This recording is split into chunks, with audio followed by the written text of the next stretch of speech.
Hello everyone, I am Rajat and I am studying in class 10th। So friends, इस video में हम manufacturing industries इस पूरे chapter के most important question and previous year question practice करेंगे। और friends, इस चैप्टर का मैंने डिटेल वीडियो भी बना रखा है जिसमें मैंने इस चैप्टर के सारे टॉपिक्स को अच्छे से एक्सप्लेन किया है। और इन सभी क्वेश्चंस की पीडीएफ का लिंक आपको डिस्क्रिप्शन बॉक्स में गिवन है, सो वहां से आप इन्हें एक्सेस कर सकते हैं। Now let's get started. So friends, what is manufacturing? So friends, manufacturing क्या होता है इसके बारे में हम डिस्कस कर ही चुके हैं कि manufacturing is the process. Manufacturing वो प्रोसेस है in which the raw materials are processed into the final product in large quantities. Okay, so production of good in large quantities after processing from raw material to more valuable product is called manufacturing. Okay friends, so next question is what is agglomeration economies? So agglomeration economies क्या होती है friends? So देखो, when many industries that tend to come together to make use of the advantages offered by the urban centers like markets and services are known as agglomeration economy। मतलब जब बहुत सारी industry एक area में setup होती हैं urban centre का advantage लेने के लिए। फ्रेंड्स, हम जानते हैं जो अर्बन सिटीज होते हैं वो एक इंडस्ट्री को कितने एडवांटेजेस प्रोवाइड करते हैं। क्या क्या advantages? Like market, services. So ये सभी एडवांटेज का फायदा उठाने के लिए जब एक एरिया में बहुत सी इंडस्ट्रीज सेटअप होती हैं, so that is known as agglomeration economies. Okay, और फ्रेंड्स, ये क्वेश्चन सीबीएसई 2010 के पेपर में पूछा भी गया था, so that it is a very important question. Now next question which is a 1 mark question, why has the national manufacturing competitiveness council been set up? So ये क्या है? एनएमसीसी। इसकी शॉर्ट फॉर्म क्या है? एनएमसीसी। और ये भी आपसे क्वेश्चन पूछा जा सकता है that what is the full form of NMCC, National Manufacturing Competitiveness Council। अब फ्रेंड्स, क्वेश्चन क्या है कि यहाँ पे ये काउंसिल क्यों सेटअप करी गई? Why it has been set up? Okay, so देखो, to improve the productivity. So यहाँ पे ये काउंसिल प्रोडक्टिविटी इंक्रीज करने के लिए, किसकी प्रोडक्टिविटी? Manufacturing industries. सो देखो फ्रेंड्स, हम जानते हैं जो मैन्युफैक्चरिंग इंडस्ट्रीज है उनका जीडीपी में का कितना शेयर है? 17% मैन्युफैक्चरिंग इंडस्ट्रीज का। ओके, सो 17% इस जीडीपी के शेयर को इंक्रीज करने के लिए, मैन्युफैक्चरिंग इंडस्ट्रीज की प्रोडक्टिविटी इंक्रीज करने के लिए ये काउंसिल सेटअप करी गई है बाय द गवर्नमेंट। ओके, और ये जो टारगेट है this should be achieved in the next decade. Okay, so ये टारगेट यहाँ पे रखा गया है to achieve that target to increase the GDP share. ये टारगेट नेक्स्ट डिकेड तक अचीव करने के लिए। Okay, so to improve the productivity, economist predict what manufacturing can achieve its target over the next decade. Okay, so that's why national manufacturing competitiveness council has been set up by the government. Okay friends, so now let's move on to the next question. So the next question is name the river basin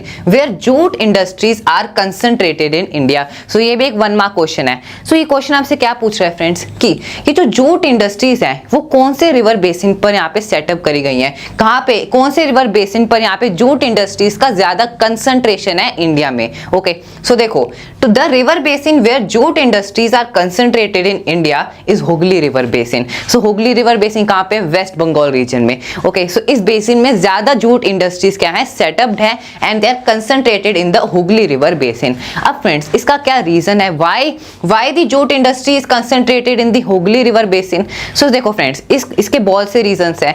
एक jute industry की क्या requirement होती है jute produce करने के लिए? It requires water की requirement होती है जो यहाँ पे हुगली रिवर से मिलता है।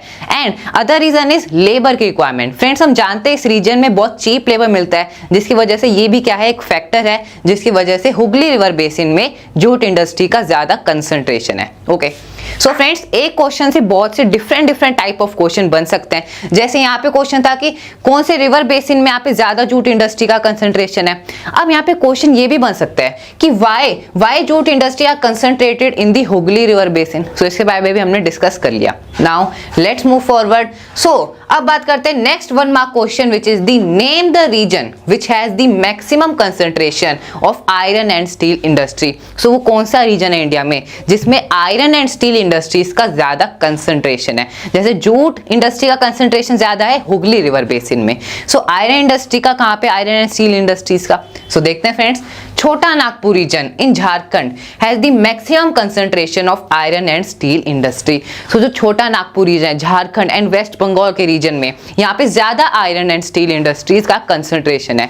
What's the reason? रीजन क्या है? क्योंकि फ्रेंड्स देखो, एक आयरन एंड स्टील इंडस्ट्री कहाँ सेटअप होती है? जहाँ पे जो रॉ मटेरियल है, रॉ मटेरियल क्या है आयरन एंड स्टील इंडस्ट्री के लिए? Iron ore.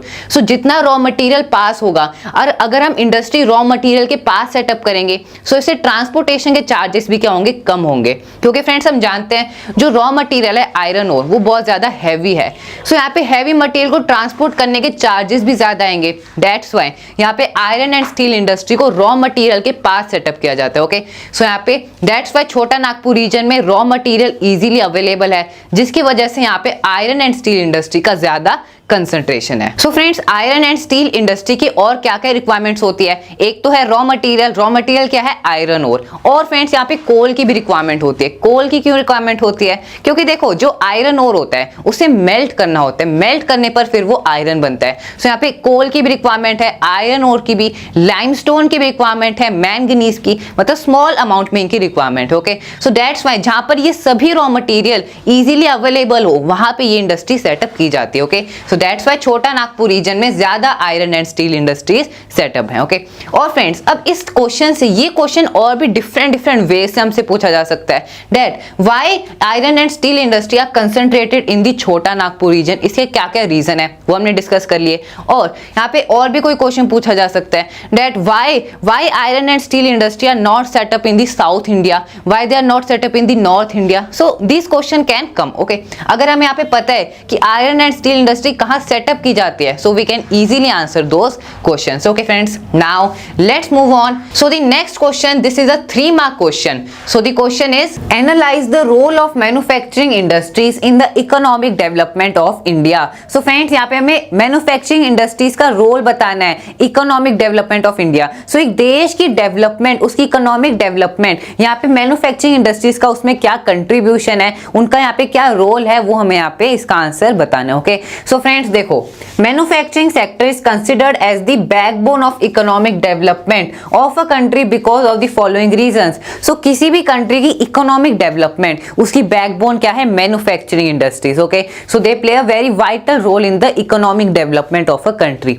अब फ्रेंड्स, यहाँ पे इंडिया में मैन्युफैक्चरिंग इंडस्ट्रीज का क्या रोल है in the contribution of economy? So first is it help in modernising agriculture. So यहाँ पे जो मैन्युफैक्चरिंग इंडस्ट्रीज हैं वो एग्रीकल्चर को मॉडर्नाइज करने में उसकी मदद करती है। कैसे? फ्रेंड्स हम जानते हैं यहाँ पे एग्रीकल्चर इंडस्ट्रीज पर डिपेंडेंट है और इंडस्ट्रीज भी एग्रीकल्चर पर डिपेंडेंट है। Okay, so they both are dependent on each other and they move hand in hand. So यहाँ पे अब एग्रीकल्चर इंडस्ट्री पे कैसे डिपेंडेंट है? क्योंकि देखो, एग्रीकल्चर की प्रोडक्टिविटी इंक्रीज करने के लिए जो भी टूल्स हैं, जो भी टूल्स की रिक्वायरमेंट है एग्रीकल्चर में, लाइक ट्रैक्टर, पेस्टिसाइड्स, फर्टिलाइजर्स, सो ये सब कहाँ प्रोड्यूस होते हैं, कहाँ मैन्युफैक्चर होते हैं? इंडस्ट्रीज में।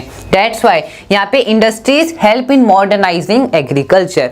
Okay, then industry help in providing jobs in secondary and tertiary sector. So यहाँ पे मैन्युफैक्चरिंग इंडस्ट्रीज में लोगों को एम्प्लॉयमेंट मिलता है, यहाँ पे एक लार्ज नंबर में एम्प्लॉयमेंट जनरेट होता है कंट्री में बिकॉज ऑफ मैन्युफैक्चरिंग इंडस्ट्रीज और secondary and tertiary sector. So manufacturing industry कौन से सेक्टर में आती है? Secondary sector. And tertiary sector में like transportation, market, services, banking services, so these are tertiary sector. So इन दोनों ही सेक्टर में लोगों को लार्ज नंबर में एम्प्लॉयमेंट मिलता है, जिसकी वजह से लोगों का एग्रीकल्चर पर डिपेंडेंस कम होता है। सो यहाँ पे हम जानते हैं यहाँ पे इंडिया में बहुत से लोगों का, बहुत ज्यादा large number of population agriculture पर डिपेंडेंट है।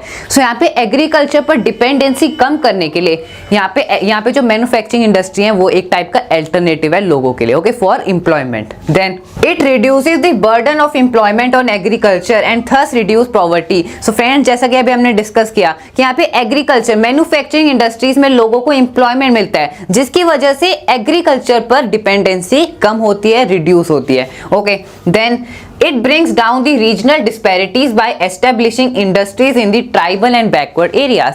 So जब यहाँ पे इंडस्ट्री जो बैकवर्ड एरियाज हैं, जहाँ पे शेड्यूल कास्ट के लोग रहते हैं या फिर जो ट्राइबल एरियाज हैं, अगर वहाँ पे इंडस्ट्री सेटअप होंगी सो लोग वहाँ पर काम करेंगे, जिसकी वजह से जो रीजनल डिस्पैरिटीज हैं, जो भेदभाव है वो कम होता है। Okay, so this is also a reason. Then export of manufactured good expands trade and commerce which lead to bringing in the much needed foreign exchange. So friends, ये बहुत इंपॉर्टेंट पॉइंट पॉइंट है कि यहाँ पे जो भी manufactured goods होते हैं हम उनको एक्सपोर्ट करते हैं या इंपोर्ट करते हैं, सो इससे कंट्री डेवलप होता है, उसकी इकोनॉमी डेवलप होती है and this brings the much needed foreign exchange. So friends देखो यहाँ पे रॉ मटेरियल को भी एक्सपोर्ट किया जाता है, लेकिन उससे इतना प्रॉफिट नहीं होता जितना मैन्युफैक्चर्ड गुड को एक्सपोर्ट करने पर होता है। ओके, सो जो कंट्री मैन्युफैक्चर्ड गुड को एक्सपोर्ट करता है वही कंट्री प्रॉस्पर होता है एंड उसी की इकोनॉमिक डेवलपमेंट ज्यादा होती है। ओके, सो यहाँ पे जब हम अपने मैन्युफैक्चर्ड गुड को एक्सपोर्ट करते हैं so this brings the foreign exchange, जिससे एक देश डेवलप होता है। और फ्रेंड्स एक और फैक्ट, यहाँ पे चाइना क्या है, लार्जेस्ट एक्सपोर्टर है। So China is the largest exporter of manufactured good, okay, and US is the largest importer. Okay friends, so now this was about this question. Now let's move on to the next question. So the next question is what are the factors responsible for the location of industry? So एक industry की location किन factors पर dependent होती है, मतलब कौन कौन से फैक्टर एक इंडस्ट्री की लोकेशन को इन्फ्लुएंस करते हैं, ये हमारे यहाँ पे क्वेश्चन है। सो इसका आंसर क्या होगा friends, there are many different factors which play a vital role in establishing an industry.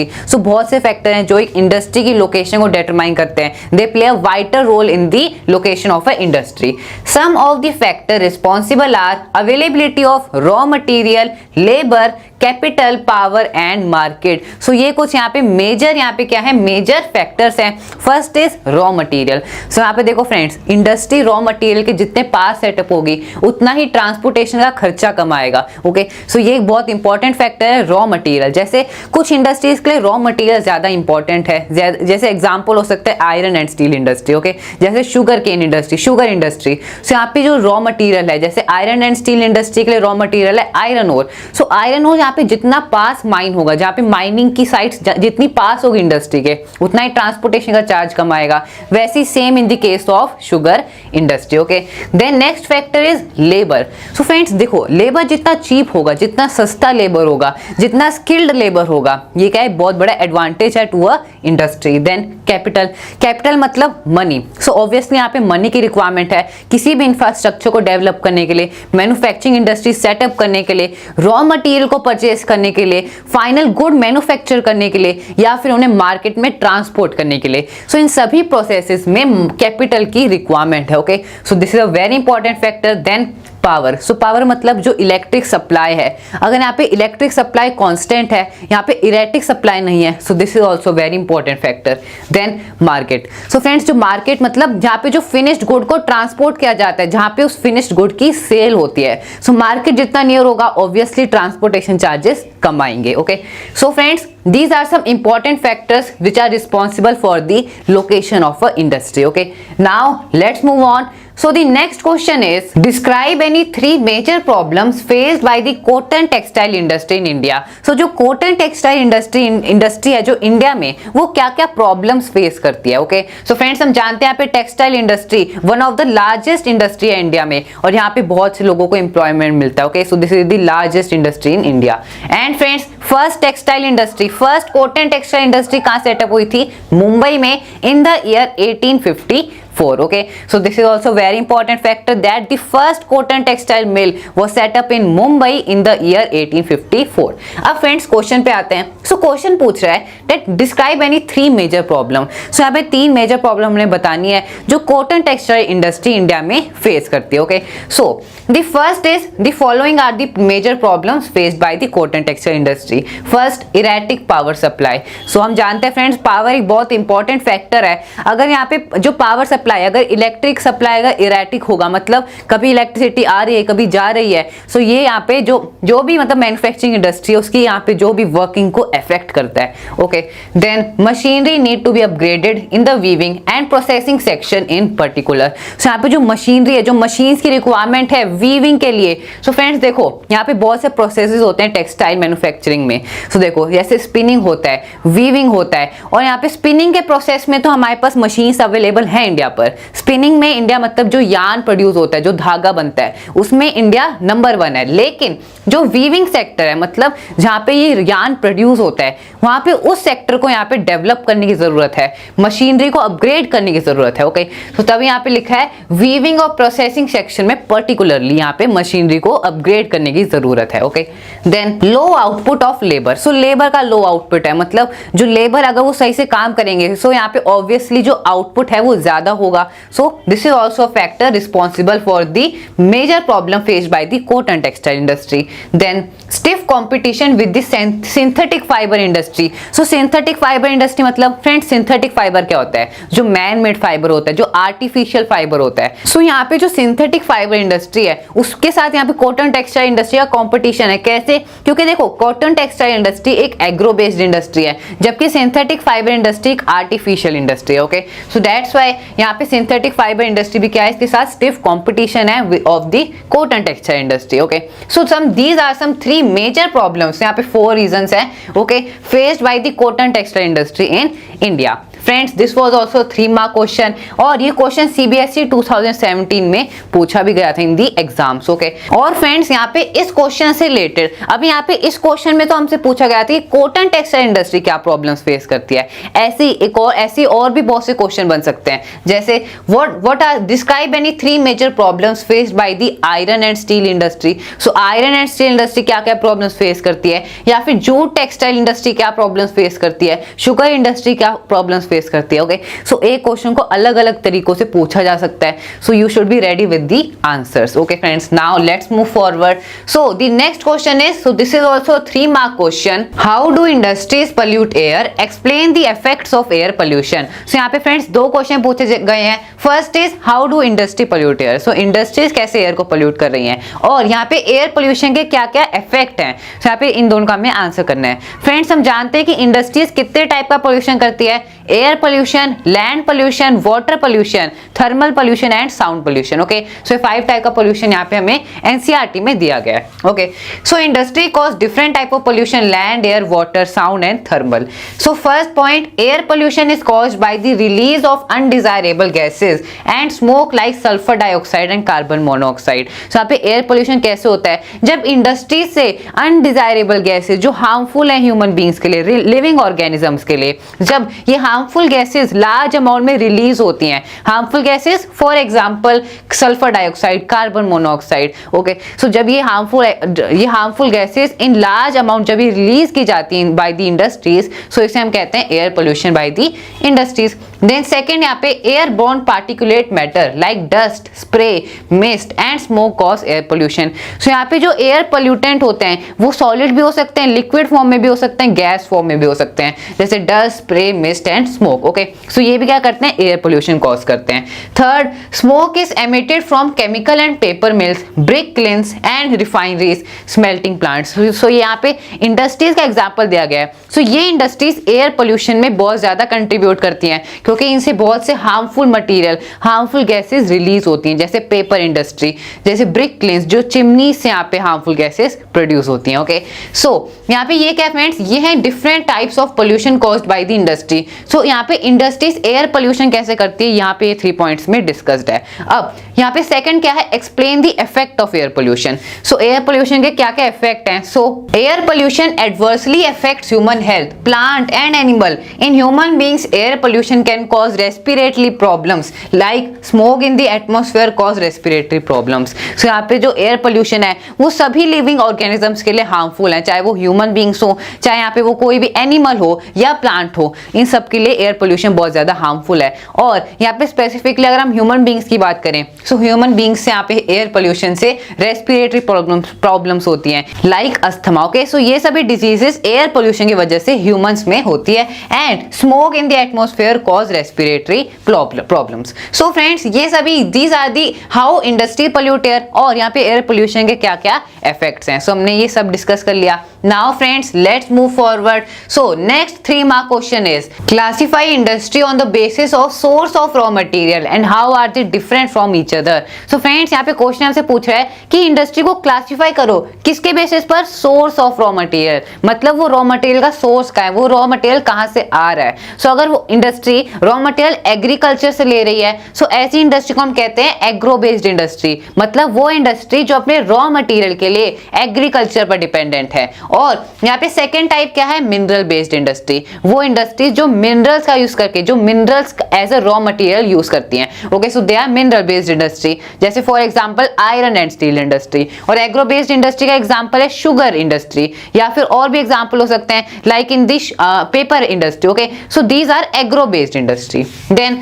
अब यहाँ पे इनके बीच में क्या डिफरेंट है, how are they different from each other. Okay, so on the basis of source of raw material used, industries are classified into agro-based industry and mineral-based industry, and they are different from each other in the following ways. First is agro-based industries are based on agricultural raw material. For example, cotton, wool, sugarcane. So ये क्या है friends, ये सब है agriculture product. Sugarcane क्या है, एक agriculture product है। सो शुगर इंडस्ट्री क्या हो गई, एक एग्रो बेस्ड इंडस्ट्री। ओके, वैसे ही cotton industry, wool industry. Then mineral based industry use mineral and metals as raw material. So mineral based industry metals मतलब जो मिनरल्स होते हैं उनको as a raw material use करती है। ओके, जैसे एग्जांपल है iron and steel industry, bauxite etcetera. Okay, so यहाँ पे फर्स्ट पॉइंट हो गया। Then second difference is agro based industry depend on the manufacturing industries for machinery, tools and implements. On the other hand mineral based industry feed manufacturing industry.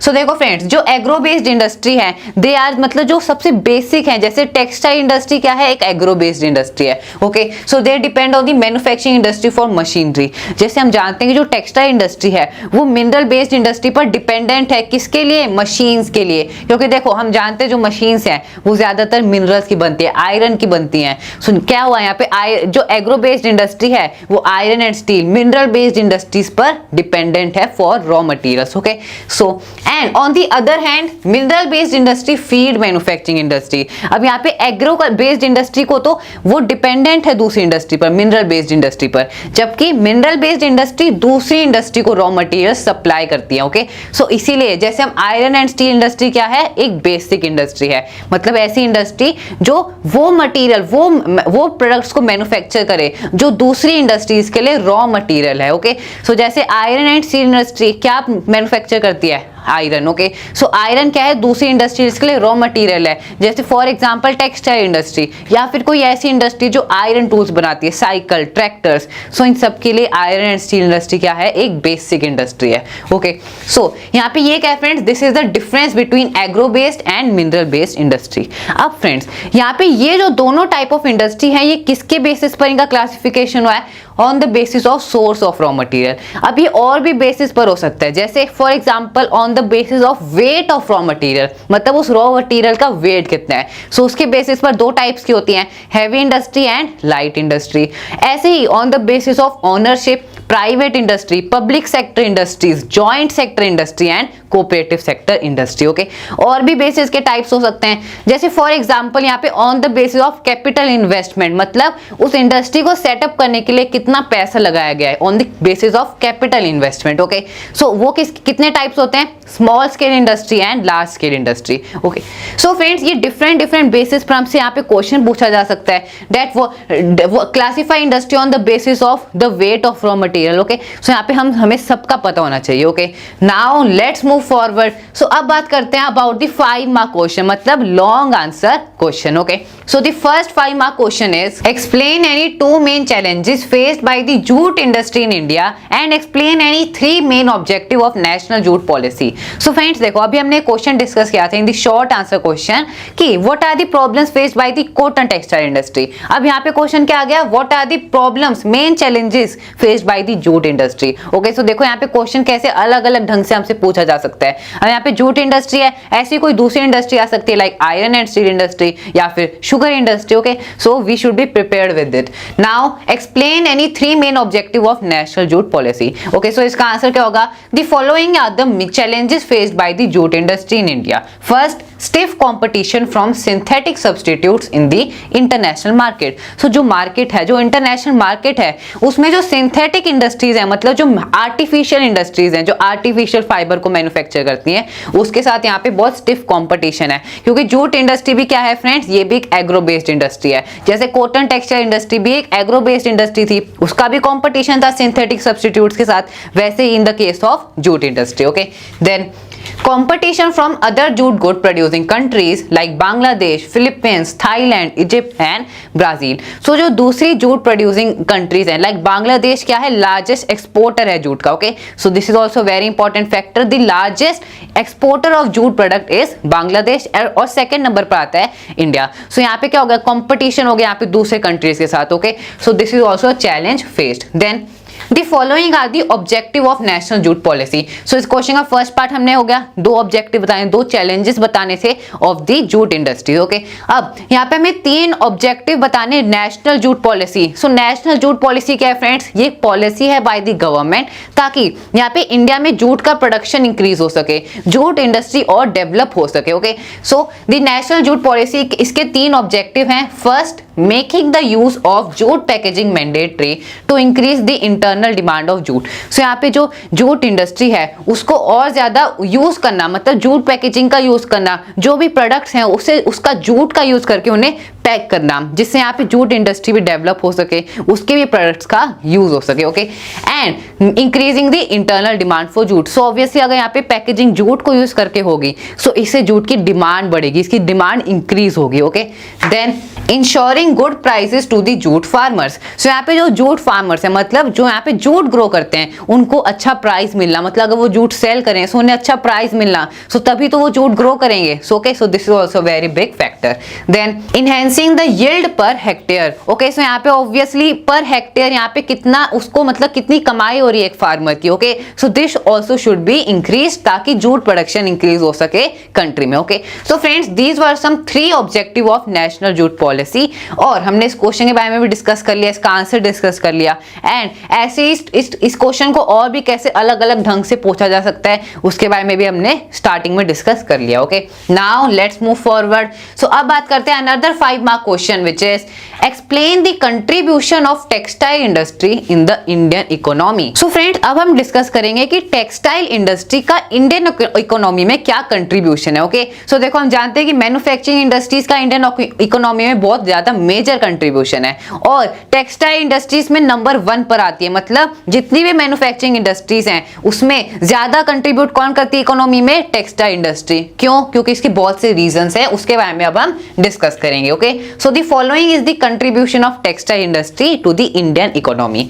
So first, it contributes significantly to the industrial production 14%. so यहाँ पे जो industrial, जो सारी industries का जो total production है उसमें 14% textile industry का ही production. Okay, so this is also very big share. Okay, that's why यहाँ पे जो टेक्सटाइल इंडस्ट्री है वो सिग्निफिकेंटली ग्रो हो रही है इंडिया में. Okay, then helps in employment generation 35 million persons are directly the second largest after agriculture. So textile industry में 35 मिलियन लोग डायरेक्टली इन्वॉल्व है, उनको एम्प्लॉयमेंट मिलता है इन दैट इंडस्ट्री. ओके, और ये सेकेंड लार्जेस्ट है आफ्टर एग्रीकल्चर. सो एग्रीकल्चर तो फ्रेंड्स एक प्राइमरी सेक्टर एक्टिविटी है, जबकि मैन्युफैक्चरिंग इंडस्ट्रीज में टेक्सटाइल इंडस्ट्री नंबर 1 पर है in the case of employment generation. Okay, so then the third point is helps in earning foreign exchange about 24.6%. so यहाँ पे जो भी मैन्युफैक्चर्ड गुड है अगर हम उनको एक्सपोर्ट करते हैं सो उससे कंट्री को फॉरेन एक्सचेंज मिलता है. सो इस पूरे क्राइटेरिया में यहाँ पे जो टेक्सटाइल इंडस्ट्री है वो नंबर 1 पर है. मतलब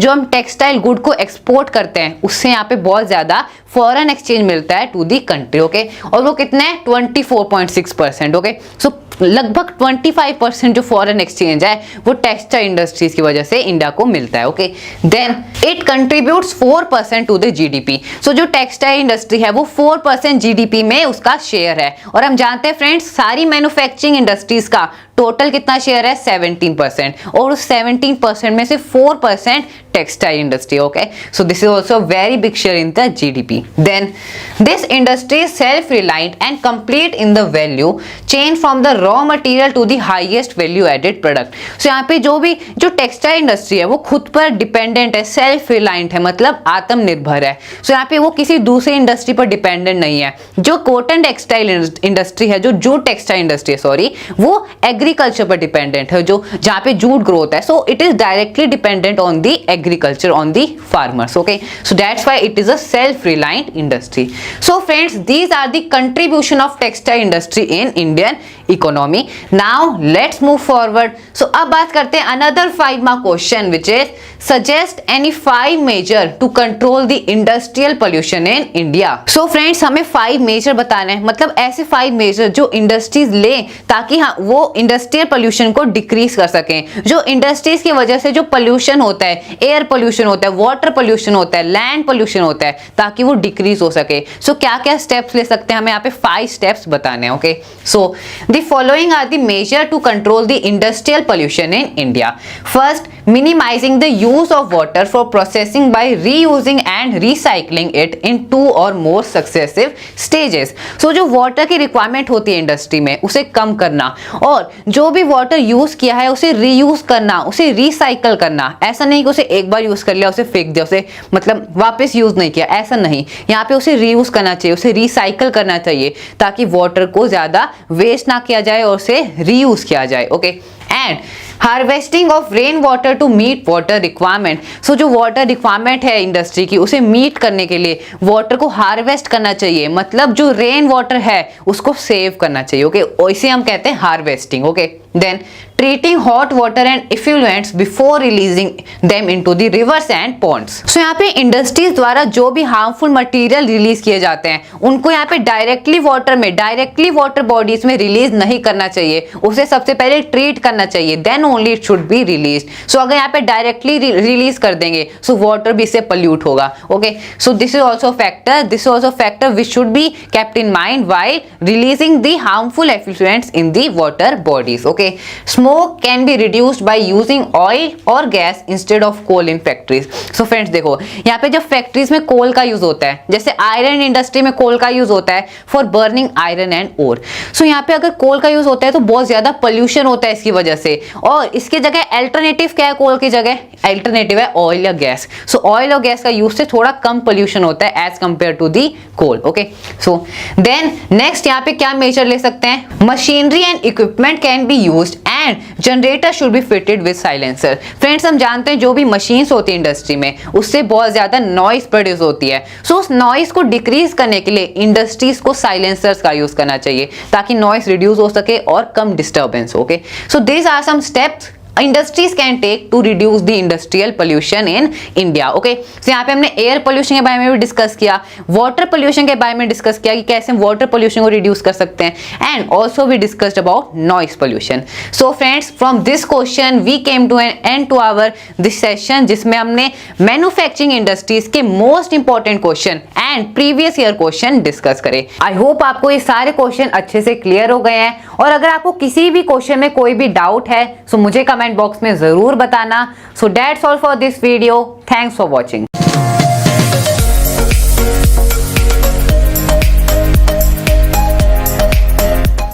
hello everyone, I am Rajat and I am studying in class 10th. So friends, इस वीडियो में हम लाइफलाइंस ऑफ नेशनल इकोनॉमी, इस पूरे चैप्टर के most important question and previous year question practice करेंगे.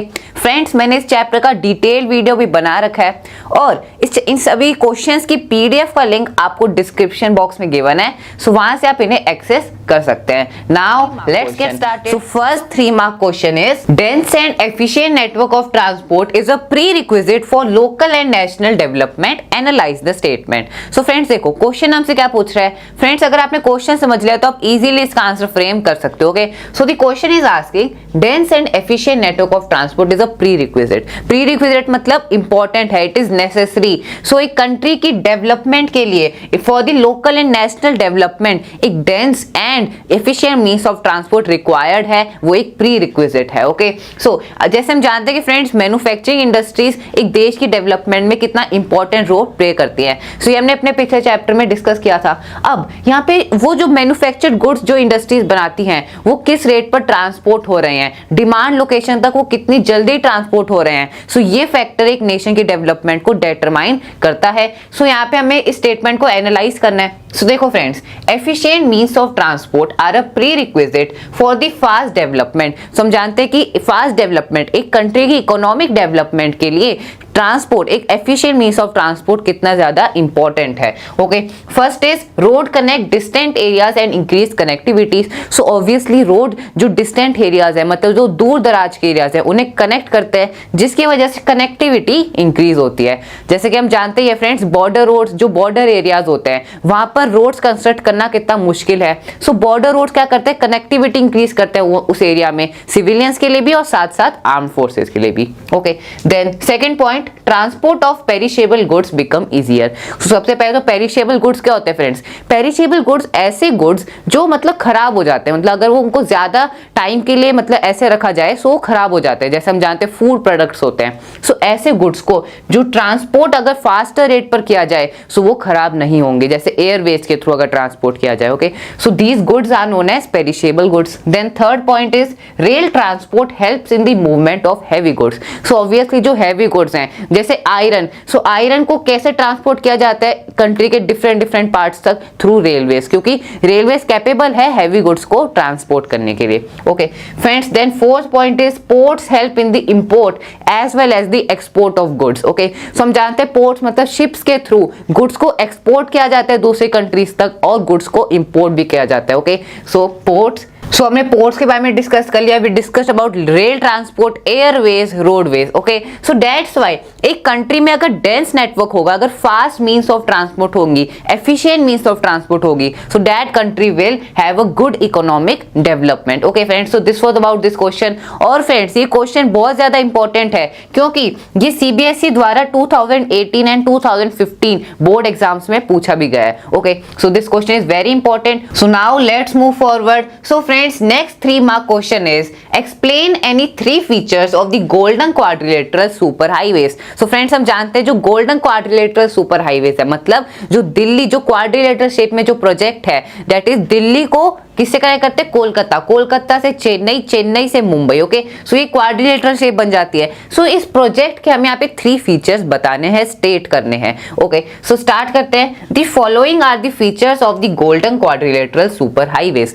सो देखो सुपर हाईवेज फ्रेंड्स कितने projects है, उसमें टोटल 3 हैं। एक तो है golden quadrilateral, then second is the north south corridor, third is the east west corridor. Okay, so यहाँ पे गोल्डन क्वाड्रिलेटरल के हमसे फीचर्स पूछे गए हैं। First, it is a central government project of major road development that links 4 metro cities Delhi, Kolkata, Chennai, Mumbai and Delhi. So ये एक बहुत मेगा प्रोजेक्ट है बाय द इंडियन गवर्नमेंट जो इन 4 मेजर सिटीज को कनेक्ट कर रहे हैं, 4 मेट्रो सिटीज को कनेक्ट कर रहा है ये road project. Okay, then it is a 6 lane super highway. So ये 6 लेन सुपर हाईवे है। Okay, so that's why it is known as golden quadrilateral super highways. Okay, then third point, it is implemented and maintained by the National Highway Authority of India NHAI. so friends, जैसे कि अभी हमने discuss भी किया था कि इन roads को कौन मेंटेन करता है, it is the national highway authority of India NHAI.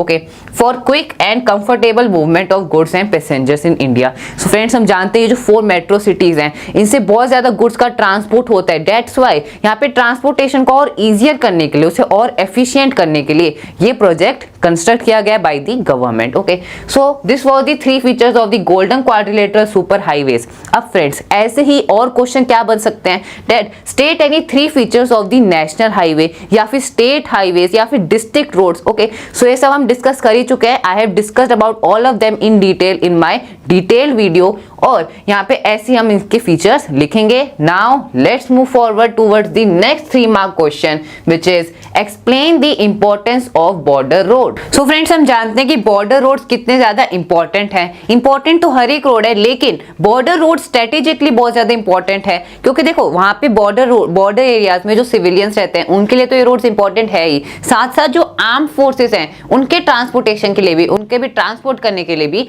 ये रोड्स बहुत ज्यादा इंपॉर्टेंट है। सो यहाँ पे हमें इसके एक्सप्लेन द इंपॉर्टेंस, हमें बेसिकली 3 पॉइंट्स बताने हैं and we have to state the importance of the border roads. Okay, so border roads are strategically important because of the following reasons. First, these roads undertake construction and maintenance of the road along the international boundaries for the purpose of defense. So defense के purpose से भी roads बहुत important है, क्योंकि जो भी हमारी countries है, जैसे इंटरनेशनल कंट्रीज लाइक पाकिस्तान के साथ हमारी बाउंड्री लगती है, चाइना के साथ बाउंड्री लगती है, नेपाल, सो ऐसे एरियाज में ये बहुत ज्यादा इंपॉर्टेंट हो जाते हैं आर्म फोर्सेस के लिए for the purpose of defence. Then second point, these roads improve accessibility in the areas having difficult terrains. So friends देखो, अगर हम इंडिया का ये एग्जांपल ले, सो हम जानते हैं जो बॉर्डर एरियाज है नॉर्थ साइड में, वहां पे हिमालयाज हैं, सो ऐसे रीजन्स में ये रोड्स कनेक्टिविटी को इंक्रीज करते हैं. उन एरियाज में जो लोग रहते हैं उनके लिए भी ये बहुत आसान हो जाता है एक जगह से दूसरी जगह ट्रेवल करने के लिए. Okay, so that's why these roads improve the accessibility in the areas having difficult terrains. Then third point, they help in the economic development of this areas. So obviously अगर कहीं भी किसी भी एरिया में अगर रोड कंस्ट्रक्ट होंगे, transportation increase होगा, so that area will develop, उसकी इकोनॉमिक डेवलपमेंट होगी. Okay, so friends these are the points which state the importance of the border roads. ऐसे ही और भी क्वेश्चन बन सकते हैं that state the importance of the golden quadrilateral super highway, क्योंकि 4 major cities को कनेक्ट कर रहा है, इससे ट्रांसपोर्टेशन ईजियर हो रहा है. ओके, ऐसी और भी रोड जैसे नेशनल हाईवे हो गया, स्टेट रोड्स हो गए, डिस्ट्रिक्ट रोड्स, विलेज रोड्स, सो ऐसी इनसे भी रिलेटेड क्वेश्चन हमसे पूछा जा सकता है. Now friends let's move forward. So the next third mark question is, tourism industry in India has grown substantially over the last 3 decade, support this statement. So friends देखो, question हमसे क्या पूछ रहा है, एक स्टेटमेंट है कि इंडिया में जो टूरिज्म इंडस्ट्री है वो लास्ट 3 डिकेड मतलब लास्ट 30 ईयर से बहुत ज्यादा ग्रो हो रही है. सो हमें स्टेटमेंट को कुछ और एग्जांपल्स और फैक्ट्स के साथ सपोर्ट करना है. Okay, so the answer is, tourism in India has grown substantially over the last 3 decades. Foreign tourist arrival in the country has witnessed an incredible increase during the recent decade. So जो foreign tourist हैं, जो दूसरे country से India में travel करने आते हैं या फिर किसी मॉन्यूमेंट को विजिट करने आते हैं, सो इससे ये नंबर बहुत ज्यादा इंक्रीज हुआ है, ज्यादा फॉरेन टूरिस्ट इंडिया विजिट करने आ रहे हैं. Okay, so then it has contributed to a huge amount of foreign exchange. So friends foreign exchange क्या होता है, जैसे हम जानते हैं कि जैसे हम गुड्स को जब ट्रांसपोर्ट करते हैं या गुड्स का ट्रेड होता है, एक्सपोर्ट इंपोर्ट होता है, सो इससे हम फॉरेन कंट्रीज में गुड्स को एक्सपोर्ट करते हैं, जिसकी वजह से हमें फॉरेन एक्सचेंज मिलता है जो वहां की करेंसी है. सो वैसे ही जब टूरिज्म, यहाँ पे टूरिस्ट हमारी कंट्री में घूमने आएंगे, सो इससे हमारी कंट्री को फॉरेन एक्सचेंज मिलेगा. Okay, then the trend is towards the increase of foreign tourism and foreign exchange. Tourism also plays a major role in employment generation. So जो टूरिज्म इंडस्ट्री है उसमें बहुत से लोगों को एम्प्लॉयमेंट मिलता है, एम्प्लॉयमेंट जनरेशन होता है. Okay, more than 15 million people are directly engaged in the tourism industry and many more are indirectly connected to it. So 15 million people tourism industry में मतलब involved हैं. जैसे हम जानते हैं कोई मतलब मान लो कोई टूरिस्ट गाइड है या फिर कोई यहाँ पे मतलब होटल है किसी का, so that's why 15 million लोग हैं जो इस टूरिज्म इंडस्ट्री में जिन्हें एम्प्लॉयमेंट मिला हुआ है, और कुछ लोग इनडायरेक्टली इसमें इन्वॉल्व हैं. Okay, so there is a bright future for the tourism industry in India. So India में टूरिज्म इंडस्ट्री का बहुत ब्राइट फ्यूचर है, क्योंकि इसमें बहुत से लोगों को एम्प्लॉयमेंट मिल रहा है और ये इंडस्ट्री बहुत ज्यादा ग्रो हो रही है. Okay, so this was about this question. Now friends let's move forward. So now we will discuss the 5 mark questions. हमने 1 मार्क क्वेश्चन डिस्कस कर लिए, we discuss the important 3 mark questions. Now the first 5 mark question is, roadways still have an edge over railways in India, support the statement with examples. So friends जैसा कि हमने 1 mark question में भी discuss किया था कि roadways को railway से ज्यादा प्रेफर किया जाता है in the mountainous region like Himalayas, क्योंकि वहां पे रेलवे लाइंस कंस्ट्रक्ट करना बहुत मुश्किल है, जैसे डेजर्ट रीजन्स, फॉरेस्ट रीजन्स. सो ऐसे रीजन्स में रेलवे लाइन कंस्ट्रक्ट करना मुश्किल है, जिसकी वजह से रोडवेज को ज्यादा प्रेफर किया जाता है. सो हमें इस स्टेटमेंट को और एग्जांपल्स के साथ सपोर्ट करना है. Okay, so this is a long question answer. Okay, so roadways are the most important means of transport in India. So roadways सबसे ज्यादा इंपॉर्टेंट मीन्स ऑफ ट्रांसपोर्ट है इंडिया में, and India has one of the largest network of roadways in the world, aggregating to about 54.7 lakh kilometre. सो friends यहाँ पे जो India में जो रोड का नेटवर्क है वो वन ऑफ द लार्जेस्ट है वर्ल्ड में, और टोटल रोड्स की कितनी लेंथ है, 54.7 लाख किलोमीटर. सो ये क्वेश्चन ऐसे भी पूछा जा सकता है शॉर्ट में, that what is the total length of the road network in India. Okay, so road transport has preceded railways and still have an edge over it. Following are the reasons for this. So इसके क्या क्या reasons है? First reason, construction and maintenance of road is much lower than the railways. So यहाँ पे थोड़ी typing mistake है, much lower than the railways. So देखो, roads को कंस्ट्रक्ट करना कम है, इसकी जो कॉस्ट है वो कम होती है as compare to the railways को, रेलवे लाइंस को कंस्ट्रक्ट करना। ओके, सो दैट्स व्हाई यहाँ पे रोडवेज का ये भी एक एडवांटेज है, because the construction cost is low in roadways. Then road can traverse comparatively more dissected and undulating topography. So dissected and undulating topography मतलब देखो, for example mountainous region, Himalayas, कोई फॉरेस्ट रीजन या फिर desert region like in Rajasthan. So ऐसे reason को हम क्या कहते हैं? अनड्यूलेटिंग, मतलब जो लैंड बिल्कुल प्लेन ना हो, जैसे माउंटेनियस में लैंड हाई है, प्लेट्यू रीजन्स में। सो ऐसे रीजन्स में क्या है, रोड ज्यादा कंपैरेटिवली प्रेफरेबल है, क्योंकि रेलवे लाइंस कंस्ट्रक्ट करना वहां पे मुश्किल है। So that's why road are preferred more. Okay, क्योंकि वहां पे लैंड की भी, एरिया की भी कमी है, and railways require a large area. अगर ट्रेन को घूमना भी होता है, टर्न भी करना होता है, so it requires a large area. जबकि रोडवेज हम 90 डिग्री टर्न देखते हैं, हम देखते हैं माउंटेन्स में कितना ज्यादा ऐसे टर्न होते हैं। So that's why roadways is preferred in these areas. Then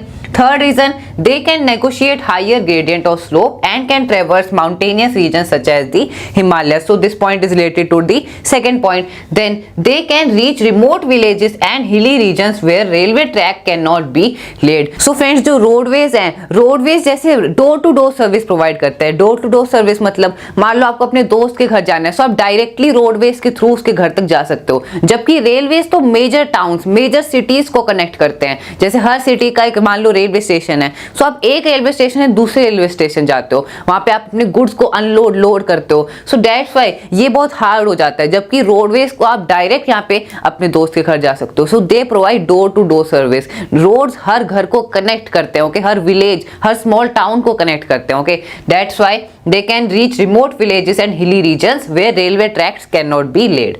Then friends, fourth reason, road provide door to door service, thus the cost of loading and unloading is much lower. So जैसा अभी हमने discuss किया कि loading unloading का यहाँ पे cost कम हो जाती है, क्योंकि डायरेक्टली आप डोर टू डोर पहुंच सकते हो through roadways and they provide door to door service.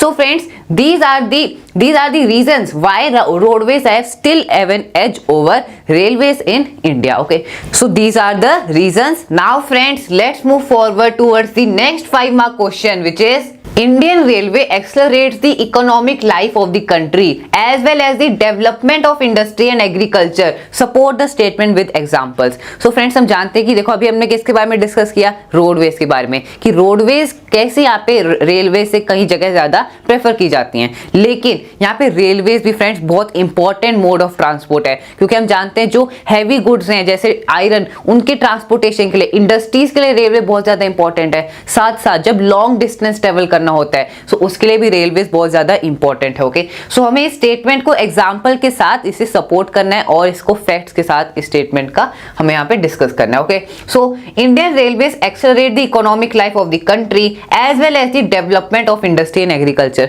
And देखो फ्रेंड्स, ये जो लाइन है ब्लू कलर में, ये तो क्वेश्चन ही है. सो शुरू में हम ऐसे आंसर लिखते हैं. First of all we will, question ने हमसे क्या पूछा है, we will write that. So the following points highlight the importance of railways in India. So points क्या है friends? First point, it is principal mode of transportation for freight and passenger in India. So freight मतलब जो heavy goods हैं उनके transportation के लिए, जैसे iron या फिर कोई भी हैवी गुड है, कोल, इनके ट्रांसपोर्टेशन के लिए, इंडस्ट्रीज के लिए तो रेलवे बहुत ज्यादा इंपॉर्टेंट है ही. साथ साथ पैसेंजर्स, जैसे हम जानते हैं कोई लॉन्ग डिस्टेंस ट्रेवल करना है, जैसे मान लो दिल्ली से बैंगलोर, सो ये बहुत लॉन्ग डिस्टेंस है, दैट्स व्हाई यहाँ पे रेलवे ज्यादा प्रेफर किया जाता है. Okay, then it is suitable for long distance travel. So जैसा अभी हमने डिस्कस किया, इट इज, रेलवे क्या है, सुटेबल है लॉन्ग डिस्टेंस ट्रेवल के लिए. Then it conducts multiple activities like business, sightseeing and pilgrimage along with the transportation of goods. So friends, goods के ट्रांसपोर्टेशन के साथ साथ रेलवेज और क्या क्या एक्टिविटीज यहाँ पे परफॉर्म होती हैं रेलवेज थ्रू. रेलवे जैसे बिजनेस के लिए, मान लो आपको बिजनेस के लिए कहीं एक जगह से दूसरी जगह जाना है, अगर बहुत लॉन्ग डिस्टेंस है सो वहां पर रेलवेज को प्रेफर किया जाता है. And sight seeing and pilgrimage, friends pilgrimage मतलब तीर्थ यात्रा. सो हम जानते हैं कुछ पिलग्रिमेज साइट लाइक वैष्णो माता या फिर अमृतसर में गोल्डन टेम्पल. सो ऐसी पिलग्रिमेज साइट्स के लिए भी स्पेशल ट्रेनें चलती हैं. Okay, so this is another service provided by the railways that they are used for business, sightseeing and pilgrimage along with the transportation of goods. Okay, then fourth point, it is the largest public sector undertaking in India. Friends, ये बहुत important fact भी है. What is the largest public undertaking in India? It is the Indian Railways. Okay, so these are the 4 points. और ये 4 points हमें क्या बता रहे हैं कि एक कंट्री की इकोनॉमिक लाइफ के लिए गुड्स के ट्रांसपोर्टेशन के लिए रेलवेज कितना ज्यादा इंपॉर्टेंट है. Okay, so this was about this answer. Now friends, let's move on to the next question.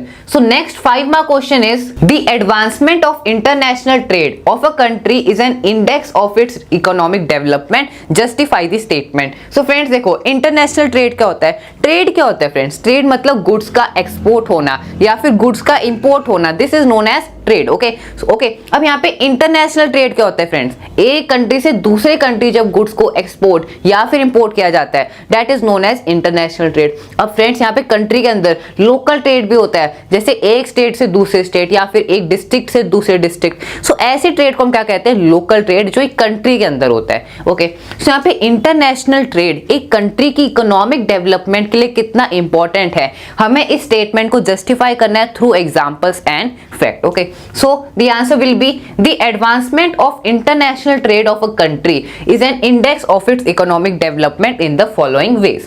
So the first way is it is considered as the economic barometer of a country. So एक देश की economic development, जो उसका economic जो measure है कि कितनी develop कर रहा है वो country economically, ये यहाँ पे international trade पर बहुत ज्यादा dependent है, वो उस पर निर्भर करता है. Okay, then as the resources are space bound, no country can survive without international trade. So हम जानते हैं कि जो रिसोर्सेज हैं कंट्री में वो लिमिटेड है. जैसे हम जो रिसोर्सेज हैं वो लिमिटेड है, लाइक कोल, आयरन. सो ऐसे गुड्स को जितना कंट्री एक्सपोर्ट करेगा, जितना उन गुड्स का ट्रांसपोर्ट होगा, उतना ही वो कंट्री इकोनॉमिकली डेवलप होगा. And that's why no country can survive without international trade. Okay, then the third point is a favourable balance of trade of a country indicates economic development. So friends, favourable balance of trade क्या होता है? जब एक country ज्यादा goods को export करता है, that is known as favourable balance of trade. और जब एक कंट्री ज्यादा गुड्स को इंपोर्ट करता है, that is unfavourable balance of trade. Okay, so इसके बारे में हम जानते हैं. सो यहाँ पे a favourable balance of trade of a country indicates economic development. So अगर एक कंट्री का ट्रेड फेवरेबल है, सो ये उसकी इकोनॉमिक डेवलपमेंट को दर्शाता है, that country is economically developing. Okay, then friends the fourth point is international trade help in the exchange of surplus good with those of different countries. So मान लो हमारी किसी एक कंट्री में कोई ऐसा गुड्स मैन्युफैक्चर होता है जो दूसरी कंट्रीज में नहीं है. जैसे फॉर एग्जांपल हम जानते हैं जो सऊदी अरेबिया कंट्रीज हैं या येमेन, ओमन, इन कंट्रीज में ज्यादा ऑयल यहाँ पे एक्सट्रैक्ट होता है. सो दैट्स व्हाई ये कंट्रीज दूसरे कंट्रीज को ऑयल को एक्सपोर्ट करते हैं, क्योंकि वहां पे ऑयल ज्यादा पाया जाता है, जिसकी वजह से जिन कंट्रीज में ऑयल की कमी है वो कंट्रीज यहाँ से इंपोर्ट करती हैं ऑयल को. ओके, दैट्स व्हाई यहाँ पे जो गुड्स का एक्सचेंज है, वो एक कंट्री जिसके पास ज्यादा वो रिसोर्स है, वो कंट्री दूसरे कंट्रीज को क्या करते हैं? ट्रेड करते हैं उनके साथ, ताकि उनको भी वो रिसोर्स मिल सके. Okay, so the international trade help in the exchange of surplus good, जो गुड एक कंट्री के पास ज्यादा है, ज्यादा क्वांटिटी में प्रेजेंट है. Okay, with those of different country, मतलब जिन कंट्री के पास वो रिसोर्स नहीं है, कम क्वांटिटी में प्रेजेंट है. Okay, then the fifth point, exchange of commodities and goods have been suspended by the exchange of information and knowledge. So friends, goods के ट्रांसपोर्ट के साथ साथ इंफॉर्मेशन का भी यहाँ पे ट्रांसपोर्टेशन होता है through trade. Okay, so this is also very important point. So friends, these are the 5 points which show that international trade for a country is very important and it represent the economic development of a country. एक देश कितना develop कर रहा है वो उसकी international trade पर भी डिपेंडेंट है. Okay, so friends, this was about this question. Now let's move on to the next question. So another 5 mark question is classify communication services into 2 categories, explain main features of each. So friends, communication क्या होता है? Communication 2 types हो सकता है. अभी तक हम क्या पढ़ रहे थे? We were discussing about physical communication. मान लो ट्रांसपोर्टेशन थ्रू कार और through truck, so that is physically communication. और फ्रेंड्स दूसरा टाइप होता है, it is verbal communication. मतलब जैसे आप अपने दोस्त से फोन पर बात कर रहे हो, so that is verbal communication.